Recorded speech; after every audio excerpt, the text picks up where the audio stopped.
Good morning, Standard 10th. Welcome back to your social science class, and we'll take up geography and continue with agriculture. This is the fifth video of agriculture.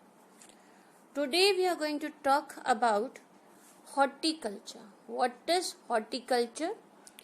So it is a science of growing fruits and vegetables is known as horticulture. And India is the second largest producer of fruits and vegetables in the world after China. 13% world की vegetables India में grow होती हैं और काफ़ी varieties हैं. Like you have P, cauliflower, cabbage, tomato, potatoes and so many things.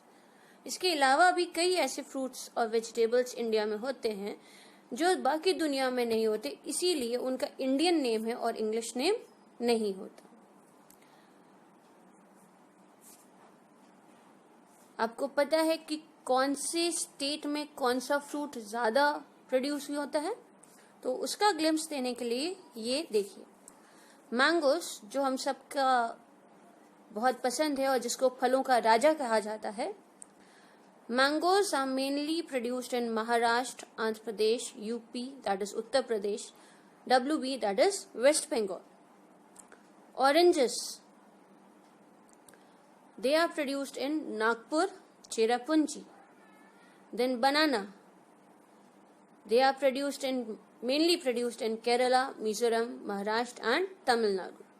Lychee and guava, famous or mainly produced in Bihar and UP, that is Uttar Pradesh. Then grapes are mainly produced in Andhra Pradesh and Maharashtra. Apples, pears, apricots and walnuts, they are mainly produced in Himachal Pradesh and Kashmir, क्योंकि ये ठंडी जगह पे ज़्यादा produce हो सकते हैं. Next we'll talk about non-food crop that is known as rubber. Rubber, इसकी पेड़ देखा होगा, इसकी लीव्स एकदम चिकनी होती हैं, बड़ी बड़ी. So rubber it is an equatorial crop.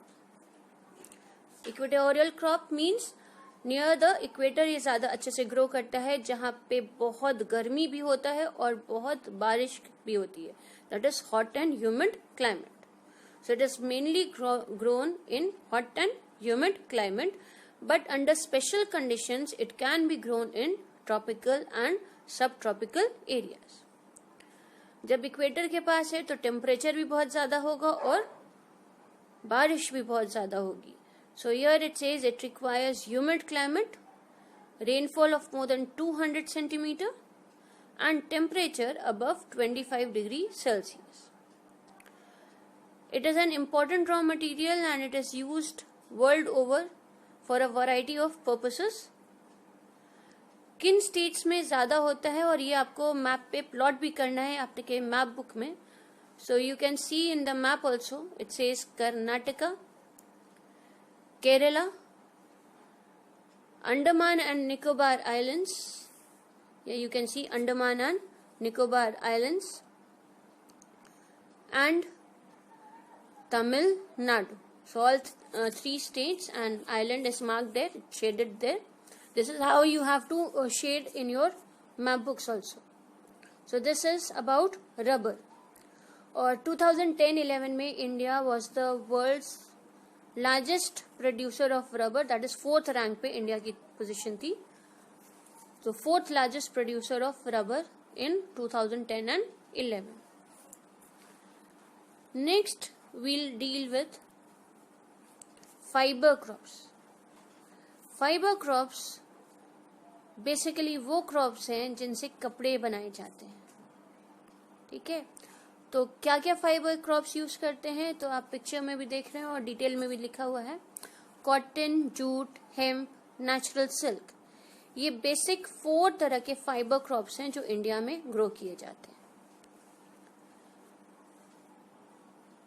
Cotton, jute, hemp, ये प्लांट प्रोडक्ट्स हैं क्योंकि प्लांट से मिलते हैं. सिल्क एनिमल प्रोडक्ट है. सिल्क के लिए सिल्क वर्म्स को पाला जाता है और फिर उनके कोकून से सिल्क को डिराइव किया जाता है. So rearing of silk worms for production of silk fibre is known as sericulture. Then it says basically 4 fibres हैं. कॉटन आप जानते हो, जूट भी आप जानते हो, गोल्डन फाइबर जिसे कहते हैं. देन यू हैव हेम्प, एक गांजे का जो फूल होता है उससे ये फाइबर बनता है. And silk, you all know very well what is silk. So इसमें ये याद रखेंगे कौन से 4 फाइबर्स इंडिया में यूज किए जाते हैं and what is sericulture. Now a detailed about the fiber crops. The first one is cotton. और कॉटन बहुत ज़रूरी है because it is a raw material for the cotton industries. और इंडिया की कॉटन इंडस्ट्रीज सबसे ज़्यादा बड़ी हैं. और आपको याद होगा गांधी जी ने कॉटन को यूज़ करके ही सत्याग्रह मूवमेंट स्टार्ट किया था, जो चरखा उन्होंने स्टार्ट करवाया था. So cotton, it grows well in black cotton soil, जिसको आप रेगुर भी कहते हैं.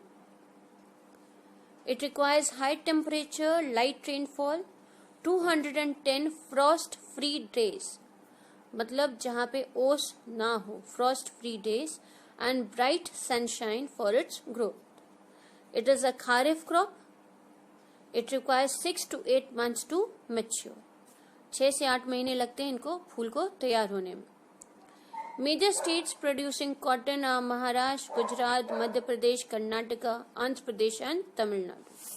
Again the map is given showing the states where cotton is produced. तो ये मैप भी आपको आपके मैप बुक में बनाना है. This is the first most important fiber crop. The second one is jute. Jute जिसको गोल्डन फाइबर कहते हैं. और India was the largest producer of jute before partition, लेकिन पार्टीशन के बाद India has become the second largest producer of jute. अभी जब हम कह रहे हैं से नो टू प्लास्टिक, तो उसमें जूट की रोल और इम्पोर्टेंट हो जाती है, क्योंकि आपको कुछ एक ऑल्टरनेटिव चाहिए जो इको फ्रेंडली हो, और जूट से बड़ा वो नहीं हो सकता. Jute grows well on well-drained fertile soils in the floodplains. Floodplains यानी रिवर के पास वाला एरिया जहां पे अक्सर सिल्ट डिपॉजिट होते रहता है. High temperature is required during the time of growth. खूब गर्मी चाहिए. बेसिकली जो स्टेट्स जूट प्रोड्यूस करते हैं, सबसे ज्यादा प्रोड्यूस होता है वेस्ट बंगाल में, जो डार्क रेड कलर से दिखाया हुआ है. देन यू हैव बिहार जो रेड कलर से दिखा है. देन यू हैव असम जो पिंक कलर से दिखा है. देन उड़ीसा जो येलो से दिखा है. And then you have Meghalaya जो असम के नीचे है. ये बेसिकली स्टेट्स हैं जहां पे जूट प्रोड्यूस किया जाता है. जूट को कई चीजों के काम में लाया जाता है, लाइक मेकिंग गनी बैग्स जो बोरे बनते हैं जिसमें अनाज आता है, मैट्स बनाने के लिए, चटाइयाँ, रोप्स बनाने के लिए, यान बनाने के लिए, कारपेट्स, और आर्टिफैक्ट्स मीन्स जो थिंग्स ऑफ डेकोरेशन है उनको बनाने के लिए भी जूट को यूज किया जाता है. और इसकी प्रोडक्शन की हाई कॉस्ट की वजह से इसको लोग प्रोड्यूस नहीं करते और सिंथेटिक फाइबर पे स्विच ऑफ करते हैं. बट जूट हमेशा इको फ्रेंडली है, इसीलिए इसको बढ़ावा देना चाहिए. So this is all for now, and in the next class we'll start with technological and institutional reforms.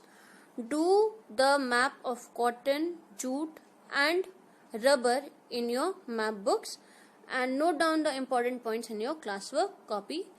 Thank you and have a nice day.